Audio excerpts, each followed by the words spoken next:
Satavahanas. After the fall of the Mauryan Empire, the history of the Andhras, as a continuous account of political and cultural events, commences with the rise of the Satavahanas as a political power. According to Matsya Purana, there were 29 rulers of this dynasty. They ruled over the Andhradesa including Deccan for about 400 years from the 2nd century BC to beyond the 2nd century AD. Satavahanas were also called Salavahanas and Satakanas. In the 3rd century BC, Simukha, the founder of the Satavahana dynasty, unified the various Andhra principalities into one kingdom and became its ruler 271 BC to 48 BC. Dharanikota near Amravati in Guntur district was the first capital of Simukha, but later he shifted his capital to Pratishtana Pathan in Aurangabad district. Satakarni II, the sixth ruler of the dynasty, 184 BC, was an able ruler who extended his kingdom to the west by conquering Malwa. According to inscriptional evidence, he extended the boundaries of his realm far into central India across the Vindhyas, perhaps up to the river Ganges. He ruled for a long period of 56 years. The long reign of Satakarni II was followed successively by 8 rulers of whom none can be credited with any notable achievement. It was the accession of Pulumavi I that brought renewed strength and glory to their kingdom. He struck down the last of the Kamva rulers, Susaman, in 28 BC and occupied Magadha. The Satavahanas thus assumed an all-India significance as imperial rulers in succession to the Nandas, Mauryas, Sungas and Kanvas.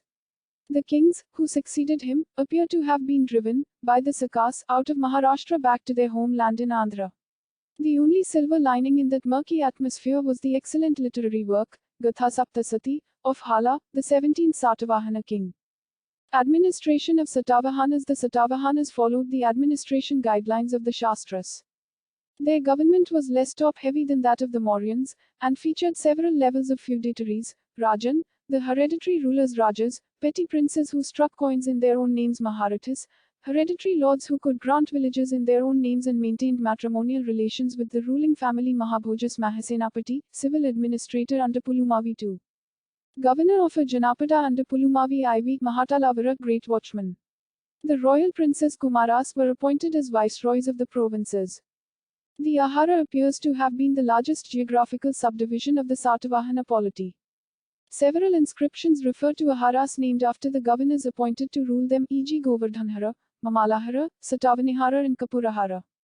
This suggests that the Satavahanas attempted to build a formal administrative and revenue collection structure. The inscriptions of Gautamiputra Satakarni suggest the existence of a bureaucratic structure, although it is not certain how stable and effective this structure was. For example, 2 inscriptions from Nashik Cave 11 record donations of agricultural land to ascetic communities. They state that the ascetics would enjoy tax exemption and non-interference from the royal officials. The first inscription states that the grant was approved by Gautamiputra's minister Sivagupta on the king's verbal orders, and preserved by the great lords. The second inscription records a grant by Gautamiputra and his mother, and mentions Simika as the minister of the Govardhana Ahara. It states that the charter was approved by a woman named Lotar, who according to archaeologist James Burgess' interpretation, was the chief lady-in-waiting of Gautamiputra's mother. The Satavahana era inscriptions mention 3 types of settlements: Nagara, city, Nigama, market town, and Gama, village. Economy. During Satavahanas, the Satavahanas participated in and benefited from economic expansion through intensification of agriculture, increased production of other commodities, and trade within and beyond the Indian subcontinent. During the Satavahana period, several large settlements emerged in the fertile areas, especially along the major rivers. The amount of land under agricultural use also expanded significantly, as a result of forest clearance and construction of irrigation reservoirs. The exploitation of sites with mineral resources may have increased during the Satavahana period, leading to the emergence of new settlements in these areas. Such sites facilitated commerce and crafts such as ceramic ware.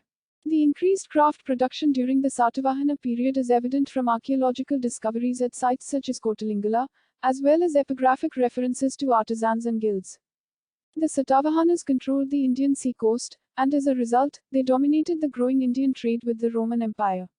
The Periplus of the Erythraean Sea mentions 2 important Satavahana trade centers, Pratishtana and Tagara. Other important urban centers included Kondapur, Banavasi and Madhavpur. Nanagat was the site of an important pass that linked the Satavahana capital Pratishtana to the sea.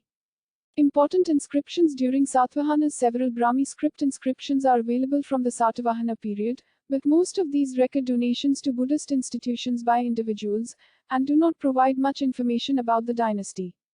The inscriptions issued by the Satavahana royals themselves also primarily concern religious donations, although some of them provide some information about the rulers in the imperial structure. The earliest extant Satavahana inscription is from Nashik Cave 19, which states that the cave was commissioned by Mahamitra Saman of Nashik during the reign of King Kanha. At Nanghat, an inscription issued by Nanika, the widow of Satakarni I, has been found. It records Nayanika's lineage and mentions the Vedic sacrifices performed by the royal family. Another inscription at Nanghat comprises names of Satavahana royals, appearing as labels over their bas-relief portraits.